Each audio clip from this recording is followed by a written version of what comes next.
Hello hello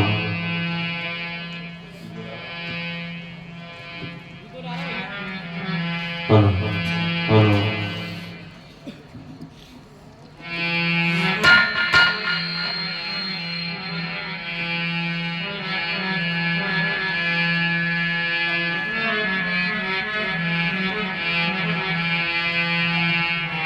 बोलिए गोविंद भगवान की। श्री गणेशाय नमः। श्री गुरु चरण कमलेभ्यो नमः। श्री हनुमानाय नमः।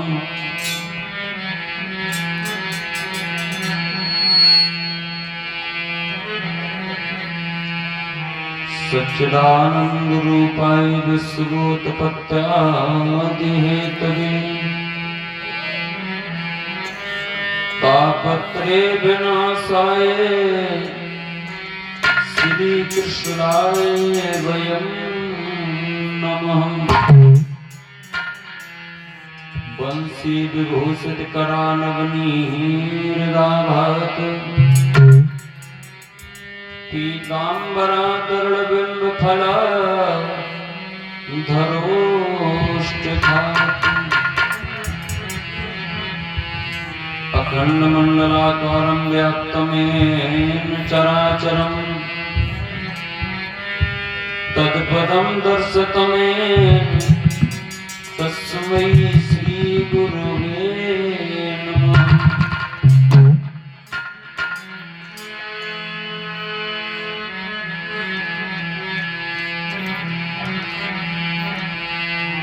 ओम गुरुर्ब्रह्मा गुरुर्विष्णु गुरुर्देव महेश्वरा गुरुर्साक्षात् परब्रह्म तस्मै श्री गुरुवे नमः। तो श्री राधे मेरी स्वामिनी और मैं राधे को दास। जन्म जन्म मोहि दीजियो सुवृंदावन को वास। तो जय जय जय राधा रमण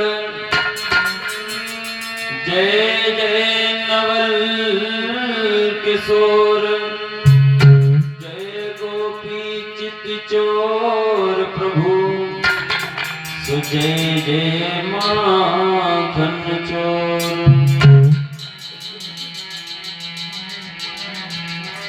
वृंदावन के धाम को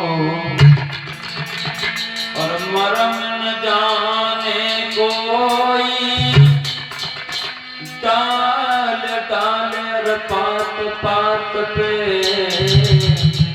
श्री राधे राधे हो।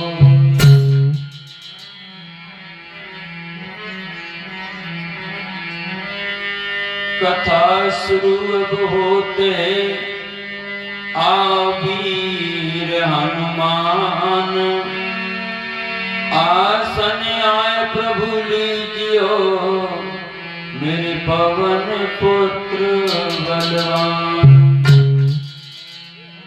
बोलिए हनुमान जी महाराज की।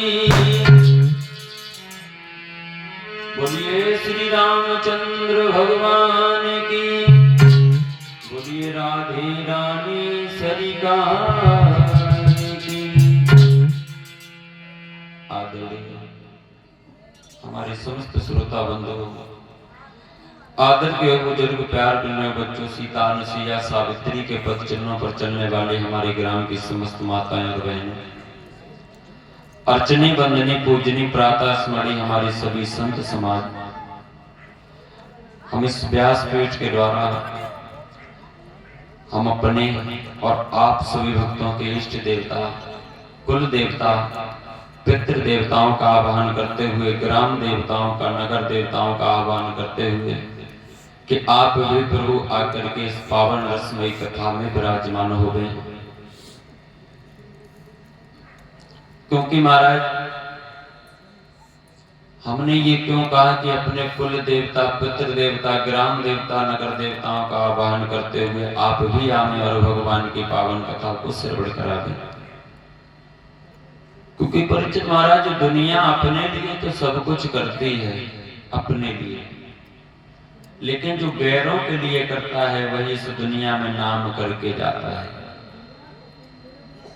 तो हम इस व्यासपीठ के माध्यम से सभी देवी देवताओं का आह्वान करते हुए कि प्रभु आप भी आवे और भगवान की पावन कथा को श्रवण करें आकर के, आप भी इस कार्य को सफल बनावे आकर के। क्योंकि महाराज हमारी आपका कुछ नहीं है, यहाँ ना हम कुछ कह पाते हैं ना आप कुछ सुन पाते हैं। जो भी कृपा होती है, जब तक पार ब्रह्म परमात्मा की कृपा नहीं होती है दादा, इस दुनिया में ना हम कर सकते हैं और ना आप करवा सकते हैं। लेकिन महाराज कुछ तो कर्तव्य होता है दादाजी, जो हमें और आपको करना पड़ता। नहीं कहते हैं कि मेहनत मेरी और प्रभु रहमत तेरी। प्रभु आप रहमत करते रहो, मेहनत तो हम करेंगे। आप रास्ता दिखाते रहो, चलेंगे तो हम। महाराज ये दुनिया स्वार्थी है, स्वार्थ दादा। यहाँ बिना स्वार्थ का इस दुनिया में कोई नहीं है।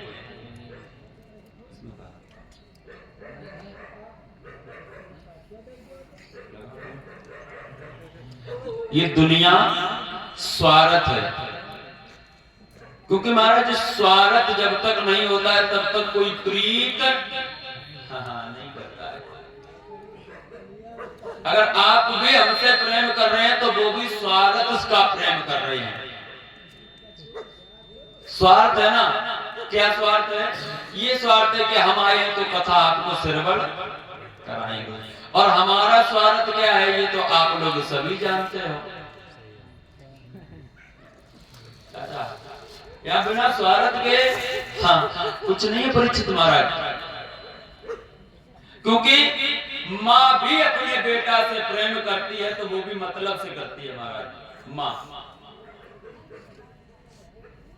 कभी बड़े सुंदर शब्दों में लिखता है कि पूत कमाई करके लावे तो माता करती प्यार, और पिता कहे ये पूत सपूता अक्लमंद होशियार, जगत में मतलब को व्यवहार।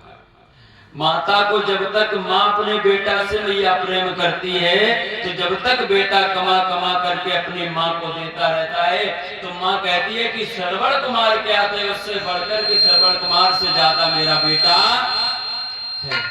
और जिस दिन दादा कमाई देना बंद कर दो उस दिन कहते हैं परीक्षित महाराज ये मेरा बेटा नहीं है, ये तो कंस के वंश का है, राक्षस के वंश का है।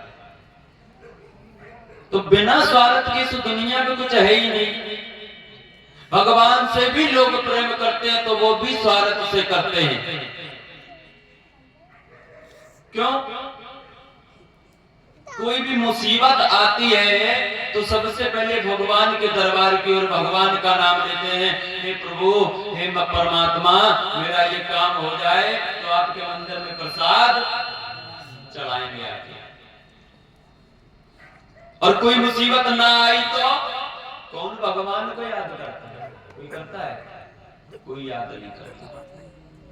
और मुसीबत तो हर इंसान के पास में दादा। परिचित महाराज इस दुनिया में सुखी हम भी नहीं हैं और आप भी सुखी नहीं होंगे। सर्व सुख भगवान ने किसी को दिए ही नहीं। क्योंकि एक कवि लिखता है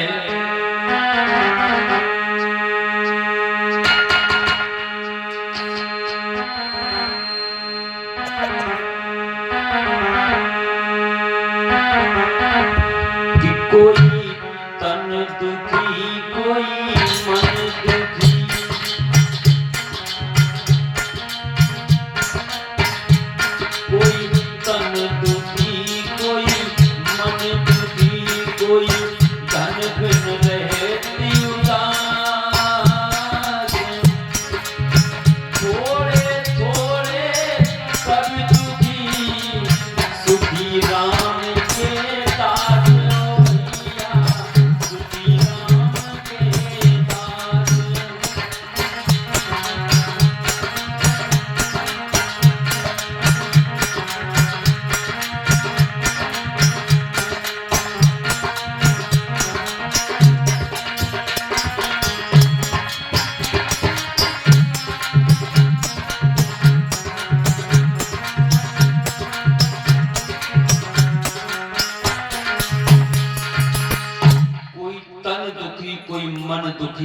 कोई धन बिन रहे तो उदास, थोड़े थोड़े सब दुखी सुखी राम के। क्योंकि भैया परीक्षित महाराज, जो भगवान से प्रेम करता है वो कभी मुसीबत से नहीं डरता है, न दुनिया वालों से डरता है। क्या कह रहे हैं, वो किसी से नहीं डरता। और जो परमात्मा से नहीं डरता है वो दुनिया वालों से डरता है, दुनिया वालों से डरता है। क्यों? लेकिन महाराज, इन दुनिया वालों से डरने से कोई फायदा नहीं है। डरना है तो परमात्मा से डरो, क्योंकि जब उसकी देता है वो तो छप्पड़ फाड़ के देता है, जिस दिन देता है तो थप्पड़ मार के लेता है। भगवान स्वयं कहते हैं कि मेरे लिए तू एक पैर बढ़ाएगा तो मैं तेरे लिए 60 कदम बढ़ जाऊंगा। कितने? 60 कदम। और तू यदि मेरे लिए एक कदम मेरे से पीछे हटाएगा हमसे, तो वरना याद रखना मैं लोहे की लाठ बन करके खड़ा हूं, लकड़ी की लाठ नहीं है। दादा मेरे पर मारने पर टूट जाएगी, लोहे की लाठ परीक्षित महाराज। महाराज ये अगरबत्ती अलग कर दूंगा। ए बउआ उठा ला एक वो कोने में रख दो। तो आइए महाराज, जैसा कि कल से आपके ग्राम में ये भगवान की पावन श्रीमद् भागवत कथा का शुभारंभ हुआ। खैर हम नहीं आ पाए, कल हमारी कथा दूसरी जगह कल विराम हुई, तो थोड़ा समय का ऐसा देख करके महाराज, ये भगवान की पावन श्रीमद् भागवत कथा कोई छोटा प्रसंग नहीं है परीक्षित महाराज, जो हम आपको 1-2 घंटे में श्रवण कराते हैं। क्यों? 17 पुराण, 4 वेद और 6 शास्त्रों का निचोड़ है कौन? श्रीमद् भागवत। क्योंकि आप लोगों ने देखा होगा गन्ना होता है ना, गन्ना को पहले परीक्षित महाराज उगाया जाता है, उगाने के बाद फिर कोल्हू में पेरा जाता है, पेरने के बाद में क्या होता है? कढ़ाई में चढ़ाया जाता है, फिर जलता रहता है, जलता रहता है। तो रस जब पीते हो तो उतना अच्छा नहीं लगता जितना अच्छा गुड़ लगता है। गुड़ ज्यादा अच्छा लगता है, रस इतना अच्छा नहीं लगता। तो महाराज उसी प्रकार ये श्रीमद् भागवत कथा है, 4 वेद 6 शास्त्र और 17 पुराणों को मिलकर के 18वां पुराण बना, जिसको कहते हैं श्रीमद् भागवत महापुराण। और श्रीमद् भागवत का मतलब क्या होता है बताया गया आपको? नहीं बताया गया? चलो आइए हम बताएं आपको। श्रीमद् भागवत एक शब्द के महाराज अनेकों अर्थ होते हैं, अनेकों, और अनेकों कवि है कोई ना कोई अपना अपना मत निकालता रहता है। श्रीमद् भागवत का मतलब आइए पहले ये समझा दें आपको कि श्रीमद् भागवत का क्या मतलब होता है। पहले तो श्री का मतलब परीक्षित महाराज ये होता है कि जब अपने से किसी बड़े का नाम लिया जाता है, जैसे घर में पुत्र माता पिता का नाम लेता है तो कहता है श्री फलाने सिंह कहते हैं। एक तो ये सम्मान है, तो सम्मान शब्द हो गया, और दूसरा श्री का मतलब होता है लक्ष्मी। तो 2 मतलब श्री का मतलब समझ गए महाराज। अब मद के क्या मतलब होता है? श्री का मतलब तो समझ गए, एक तो सम्मानित क्योंकि सबसे बड़ा है श्रीमद् भागवत महापुराण, और दूसरा लक्ष्मी। अब मद का क्या मतलब होता है? एक मद का मतलब होता है अहंकार, और दूसरा मद का मतलब होता है कि भगवान, मद का मतलब मदाक्त हो जाना, भगवान की कथा में लीन हो जाना, मतलब कि सारी दुनिया की मोह ममता को छोड़ करके सिर्फ कथा को ही सुनना। एक तो ये मतलब होता है। 2 मतलब इसके भी होते हैं, एक तो अहंकार। दोनों के अभी समझाते हुए जाएंगे कि कैसे, बहुत सरल भाषा में। अब क्या बचा महाराज? भागवत। भागवत में कितने शब्द आए? 4। भा का मतलब होता है भक्ति, गा का मतलब ज्ञान, वा का मतलब वैराग्य और ता का मतलब त्याग और तपस्या। क्योंकि महाराज जब तक त्यागोगे नहीं तब तक तपस्या कर पाओगे। अब आप यहीं पे सरल भाषा में समझ लो कि यदि आप ये सोचते कि सर्दी है कथा सुनने ना जाएं, कुछ रजाई त्यागते ना, तो क्या यहाँ कथा सुनने आते? तो क्या ये तपस्या जो कर रहे हो आप कर पाते? नहीं कर पाते। तो यही भगवान की पावन कथा है परीक्षित महाराज, जहां पर भक्ति, ज्ञान, वैराग्य, त्याग और तपस्या यही सब कुछ मिल जाती है। बस क्या अपने मन, चित्त,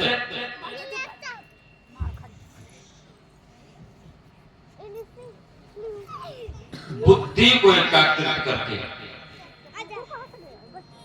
बुद्धि को कैसे एकाग्रित किया जाए महाराज? मन और बुद्धि में दोनों में अंतर होता है।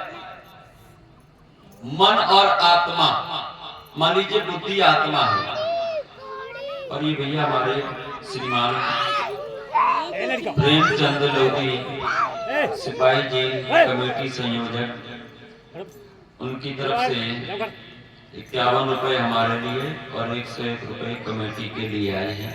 भगवान परिवार सुखी संपन्न रहे, प्रभु की कृपा भैया पर हमेशा हमेशा बनी रहे। महाराज जी मन बहुत चंचल होता है। मन, सुबह आपने कथा को श्रवण किया होगा, आत्मदेव जी की कथा को किया था। आत्मदेव किसे कहते हैं महाराज? आत्मा कभी झूठ नहीं बोलती है। कैसे नहीं बोलती महाराज? आपके साथ में कुछ अनहोनी होनी हो और आप घर से निकल रहे हो, तो एक बार आत्मा क्या कहती कि आज ना जाओ, कल चलेंगे। लेकिन ये मन क्या कहता है? कुछ नहीं होगा, चलो। कहता है ना आज आजमा करके देख लेना। क्या सोचते हैं कि बोले आज गेहूं में पानी नहीं लगाना है। आत्मा ने कहा कि अभी कल इतनी जल्दी सूख नहीं जाएंगे, कहीं रात है, सर्दी, रात में पानी लगाने के लिए गए गेहूं में तो कहीं सर्दी ना लग जाएगी, आत्मा कहती है। और मन क्या कहता है? अरे आज रात में लगा लो, सुबह दिन भर फेरी घूमी हो। तो ये मन, जिसने दादा अपना मन और इस चित्त को संभाल लिया, दुनिया की सारी ताकत उसके मुट्ठी में आ गई।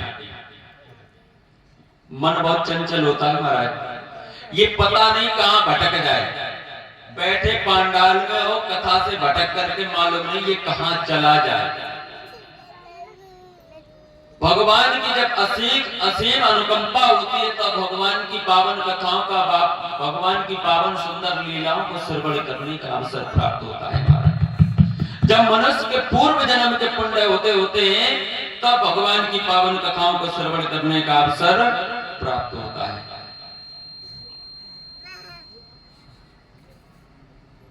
तो आत्मदेव हमेशा ये भागवत की हर एक कथा कुछ ना कुछ सिखा करके जाती है महाराज, कुछ ना कुछ। लेकिन कुछ सीखना है तो फिर मन लगाना पड़ेगा, और मन नहीं लगाओगे तो कुछ मिलेगा? कुछ नहीं मिलेगा। हम चिल्लाते ही रहेंगे और आप अपने कान फोड़ते ही रहोगे ना, तुमको कुछ नहीं मिलने वाला है।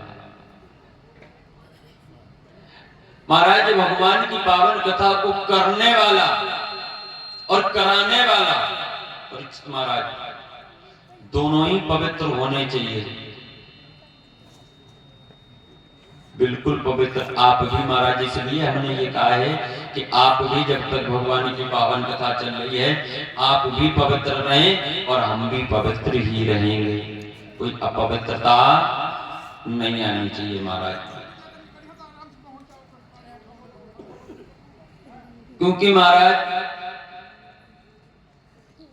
कहा जाता है कि बिनु सत्संग विवेक ना होई, राम कृपा बिनु सुलभ ना होई।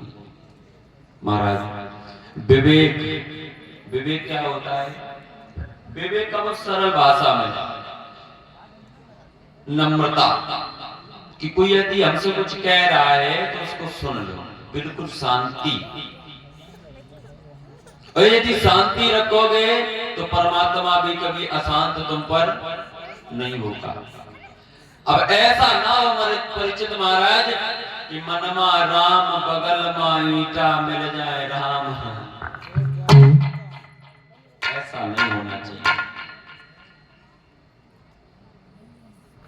क्योंकि हमने देखा है परिचित महाराज, अभी जहां कल कथा चल रही थी तो हमारे परिचित महाराज जो बने थे तो उनका ध्यान कभी उनसे यदि पूछते परिचित महाराज कथा कहाँ थी तो कहते थे हमें याद नहीं है। तो हमने कहा आप सामने बैठ करके सुन रहे हो तो आप क्या सुन रहे हैं? यदि आप उसको मन लगा करके सुनोगे नहीं तो उसको आपका फल कैसे प्राप्त होगा? फिर क्या कहते हैं कि अब हमें कोई फल ही प्राप्त नहीं हुआ, सब हमारा धन बेकार चला गया। धन तो महाराज हर कोई लगा लेता है, धन कमा हर कोई देता है धन, लेकिन महाराज एक सुलभ सुंदर जगह लगाना, धर्म में लगाना हर कोई नहीं लगा पाता है। जो कमाता तो मैं भी तो कमाता हूं और आप भी परिचित महाराज कमाती है, दुनिया कमाती है। कोई कोई कमा करके महल बनवा लेता है और कोई कोई टूटी झोपड़ी में ही बना रहता है, बना रहता है महाराज। तो ये सब क्या है? ये महाराज बुद्धि को एकाग्र करके, इंसान की इच्छाएं कभी पूर्ण नहीं हुई। इंसान जब पैदल चलता है ना, परिचित महाराज सोचता है कि तो हम पैदल चलते हैं, शर्म लगती है, साइकिल होनी चाहिए।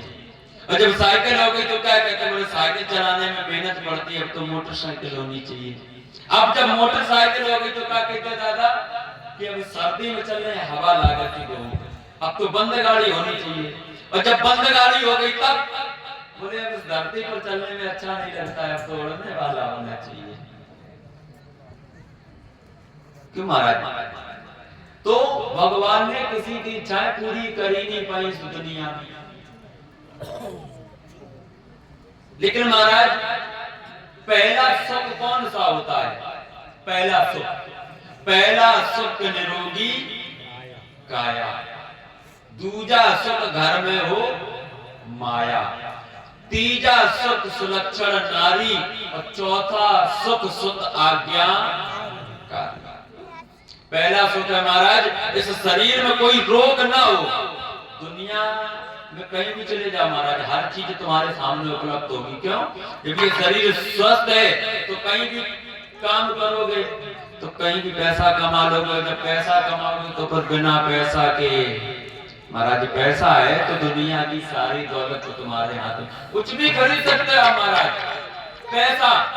लेकिन महाराज ये पैसा ऐसी चीज है, आपको हम क्या बताएं परिचित महाराज, कि पैसा बिन मात को और पूत को कपूत कहे, पैसा बिना भैया कहे जो कौन को भाई है, पैसा बिना चाचा कहे कौन सो भतीजो मेरो, और पैसा बिन धोखा जय जात जा लुगाई है। पैसा यदि पास में है महाराज, बताइए पैसा ही तो लगा है ऊपर चांदनी लगी है, ये पैसे तो बैठे हैं ये बाप ये चिल्ला रहे महाराज। देखिए क्योंकि कहा गया है कि पर उपदेश कुशल बहुतेरे जे आचराई ते नरना, दूसरों को उपदेश देने वाले परिचित महाराज इस दुनिया में जाने कितने लोग मिल जाएंगे, लेकिन दूसरे में जो आप देख रहे हो कि इसमें क्या दोष है, पहले वो दोष अपने अंदर धारण करो। यदि आपके अंदर वो दोष है तो आप परिचित महाराज, आपका दोष देने का अधिकार मेरे अंदर नहीं है। हम आपको कह रहे हैं महाराज भक्ति करो, ये करो वो करो, जब हम खुद ही वही जो हम आपको बता रहे हैं वही काम हम कर रहे हैं, तो महाराज ऐसा उपदेश देने से कोई फायदा है? कोई फायदा नहीं है। यदि एक बार अपने आप स्वच्छ हो तो दूसरे को कह सकते हो कि भैया आप भी स्वच्छ रहो, तो वो इंसान आपको कुछ जवाब नहीं दे पाएगा। और यदि आप स्वच्छ नहीं है तो वो क्या कहेंगे, तुम खुदे परिचित महाराज बिना नहाए धोए बैठे हो, हमसे क्या कह रहे हो कि नहा धो के भागवत करे चलो सुने चलो। तुम्हारा कोई भी कार्य करो, ऐसा नहीं है महाराज ये भगवान की पावन कथा है, बड़ा ही अच्छा सौभाग्य होता है महाराज जो भगवान की पावन कथा खैरे से कलयुग में महाराज हमारा तो कथा को कहना ही काम है। हमने देखा है महाराज ऐसे ऐसे गांव मिलते हैं जो भागवत को भागवत नहीं समझते। क्या समझते हैं, जो महाराज जो जानता है वही मानता है और जो मानता है वही जानता है। अभी हम जिस गांव से आए महाराज क्या बताएं, भगवान ऐसा गांव हमें कभी ना मिले। उनको कोई पता ही नहीं है कि पंडाल में कैसे बैठना है, कैसे कथा को सुनना है, भागवत होती क्या है, कोई मतलब नहीं।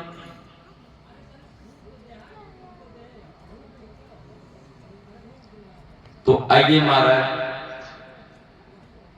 देखते हैं थोड़ी देर महाभारत के पावन प्रसंग की ओर। ये महाभारत का युद्ध क्यों हुआ था महाराज? महाभारत के युद्ध के दो कारण थे, एक तो बड़ों की गलती और दूसरा बोली और भाषा, यही दो कारण थे महाराज, बाकी और कोई कारण नहीं था महाभारत के युद्ध का। क्यों? जिस समय दुशासन द्रौपदी के चीर को खींच रहा था, सभा में बड़े बड़े बलवान बैठे थे, जहां भीष्म पितामह जैसे बलवान बैठे हो, वहां पर एक स्त्री वस्त्रहीन हो रही हो, तो इससे बड़ी लज्जा की और क्या बात है? क्या भीष्म पितामह दुशासन को रोक नहीं सकते थे? और यदि रोक देते तो महाभारत का युद्ध होता? नहीं होता। आगे बढ़कर एक गाल पर थप्पड़ मारते हो, रे मूर्ख,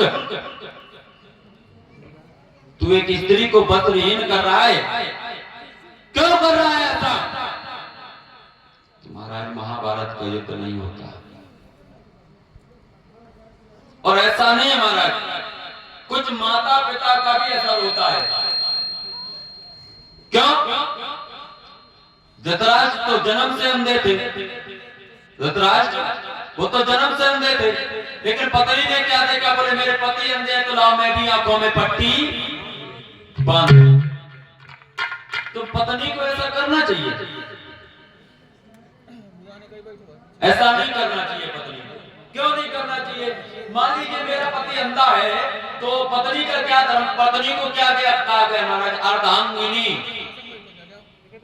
आदि, पूरी नहीं आदि। काय में आदि? बोले सब चीज में आदि।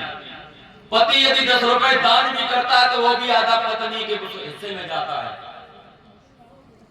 तो पत्नी का क्या धर्म है? बोले जब सब हिस्सा मेरा आधा है तो दुख में भी हम आधा बांटे। कहीं ऐसा नहीं है कि पति अंधे है तो चलो हम भी आंखों में पट्टी बांध करके, नहीं ऐसा नहीं होना चाहिए महाराज। क्योंकि पत्नी के लिए पति ही सर्वस्व होता है, इसे थोड़ा सा छोड़ के बिस्तर डलवा करो।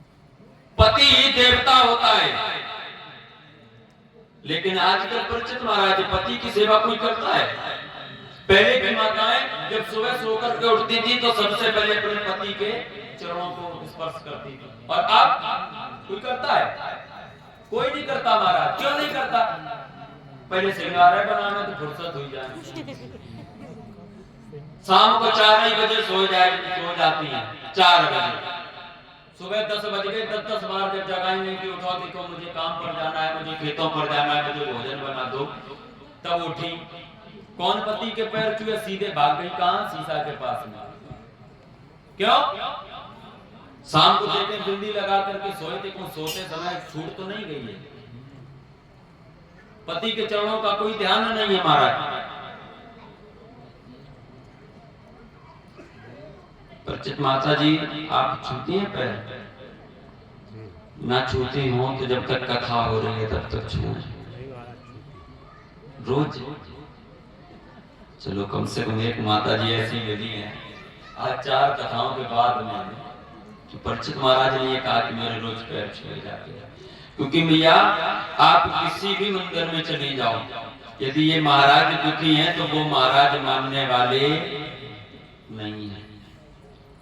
पुत्र क्या कहता है? पुत्र, माताओं की बात छोड़ो, पुत्र साधु तो ये कहते हैं कि तीर्थ में जाना चाहिए, जब तक माता पिता हैं या माता पिता ना भी है तो भी तीर्थ में जाना चाहिए। लेकिन मेरा ये मानना है कि जब तक माता पिता है तब तक बेटा को किसी तीर्थ में नहीं जाना चाहिए।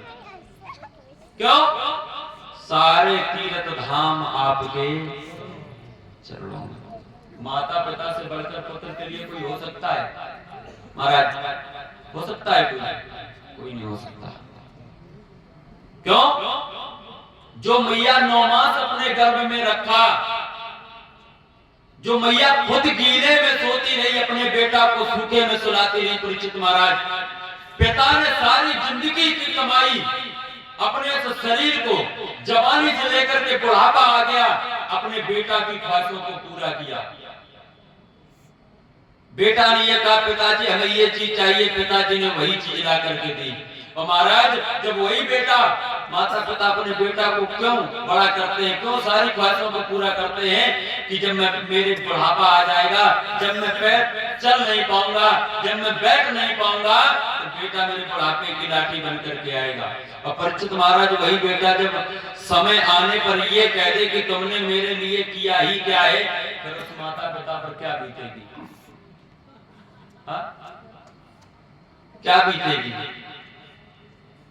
महाराज, वो दुख होता है कि इस बेटा के लिए मैंने सारी जिंदगी लगा दी, हर ख्वाहिश को पूरा किया, घर बनवाया, महल बनवाया, किसके लिए? अपने लिए। अपने लिए कोई कुछ करता है? कहते भले ही रहो कि मेरा, लेकिन यहाँ है कुछ। क्या है यहाँ? जो सत्य करके, अच्छा स्वर्ग कहाँ है महाराज, नरक कहाँ है? कैसे है आप वो भी बता दें। जिस समय कोई भी इंसान के प्राण निकल जाए और उसकी अर्थी जब कंधे पर रखी जाए, और गांव के लोग, परीक्षित महाराज या क्षेत्र के लोग ये कहते हैं कि आज मेरे गांव का एक भगवान चला गया, बहुत अच्छा आदमी चला गया, तो समझ लेना उसको स्वर्ग मिल गया। और ये कहते हैं अगर कि भले ठीक रहो जो मर, सबसे बड़ा नरक यही है महाराज। ये सतयुग द्वापर त्रेता में था महाराज, इस जन्म में करोगे तो अगले जन्म में करोगे, लेकिन कलयुग में है ऐसा, यहीं करोगे, यहीं भरोगे, और जब तक भरोगे नहीं तब तक मरोगे नहीं।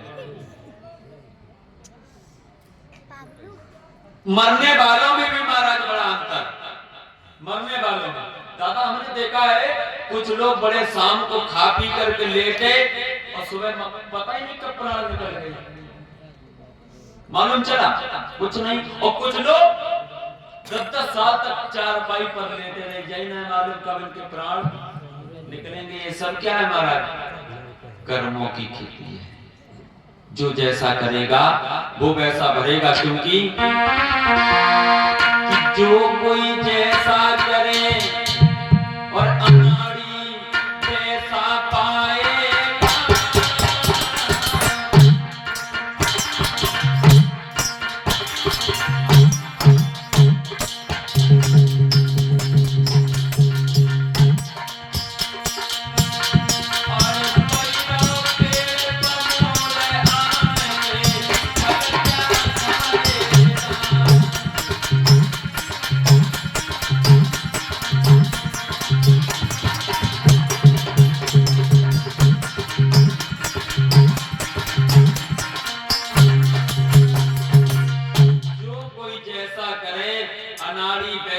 पाएगा।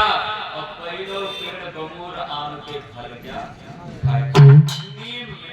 नीम लगावा, रोज गंगा जल डालो, दूध चढ़ाओ, तो आम के फल मिलेंगे। मिलेगा तो नीम का ही फल मिलेगा। सब कर्मों की खेती महाराज, जो जैसा करता है वो वैसा भरता है। लेकिन महाराज कुछ लोगों को हमने देखा है बोले भगवान नहीं देख रहा है, कोई नहीं, दुनिया वाले बोले का बोले खतवा में मटरा घाड़ी चप्पटों में तुम खेत वाला देख रहा है, लेकिन कोई और तो देख रहा है महाराज। कौन? दुनिया वालों से तो सब छुपा सकते हो तुम, लेकिन उस परमात्मा से तन की जाने मन की जाने, जाने चित्त की चोरी, और बात छलिया से कहा छुपो जके हाथ जगत की डोरी। उससे कुछ छुपाए? कुछ नहीं छुपा उससे, और छुपाने की कभी कोशिश भी मत करना। जिसने भी छुपाने की कोशिश की है महाराज क्या दशा हुई है ये तो आप जानते ही होंगे। डरना है तो महाराज किससे डरो? परमात्मा की मार से। आज ये महाराज क्योंकि बात आ गई तो ये बिना समय के आंधी तूफान क्यों आते हैं महाराज जानते हैं? बिना समय के आंधी और तूफान क्यों आ रहे हैं? बिना समय के बरसात क्यों हो रही है?